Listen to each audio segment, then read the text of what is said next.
सुन चीन हथियाई बाजे जामी। इंडिया वर्सेस पाकिस्तान फिल्म के गाना रहा कि पाकिस्तान सुन चीन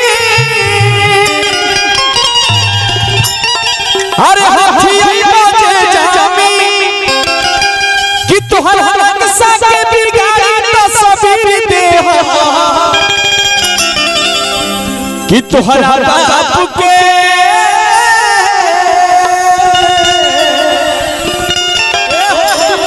कि तोहरा बाप के ना हाथे कश्मीर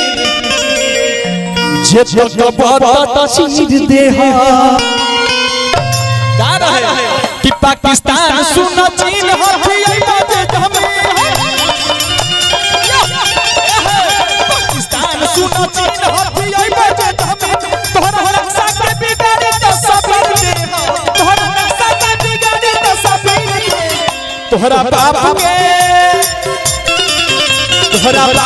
ना हटे कश्मीर बहुत चीज तोहरा बाप के ना हटे कश्मीर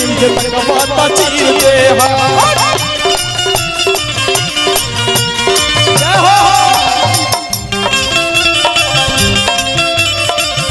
क्या बात है क्या बात है।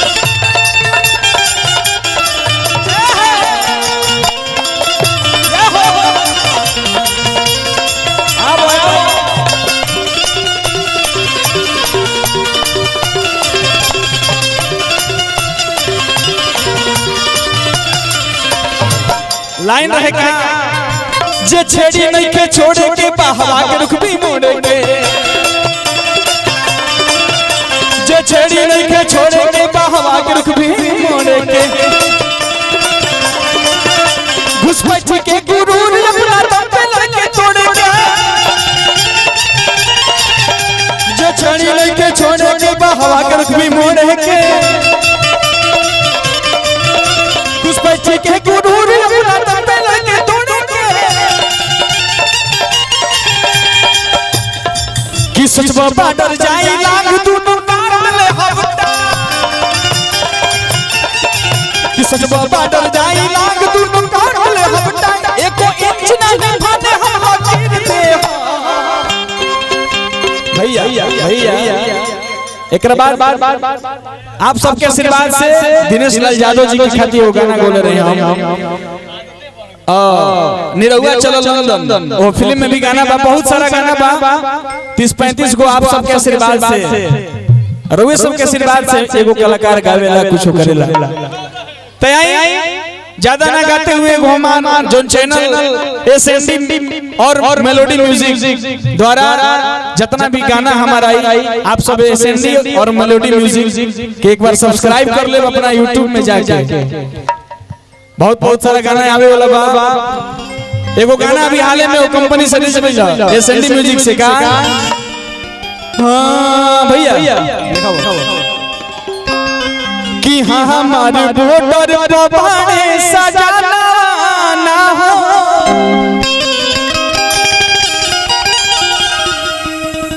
कि हाँ हमारे बॉर्डर पर बाणे सजाना ना हो सजाना ना कि हाँ हमारे बॉर्डर पर बाणे सजाना ना हो सजाना ना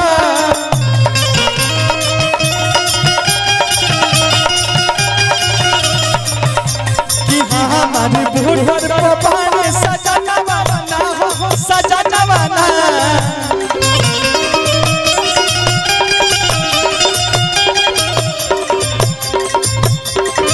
छठी माई कृपा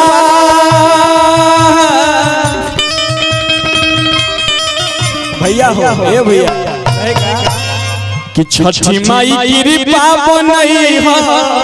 त्रिपुरारी भैया कि छठी माई कृपा बनई हो आ रखी हाथे आना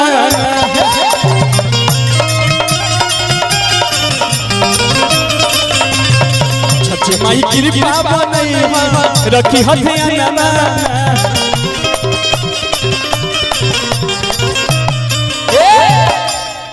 अब एकरा कहिए रख दिया आ सीधा आत्मा खातिर एगो गाना गावल जाओ ऐसे कि बहुत कलाकार लोग बा ठीक बा हां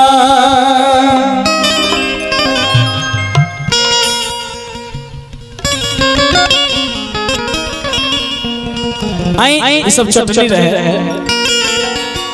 एगो बढ़िया गीत ओ आत्मा खातिर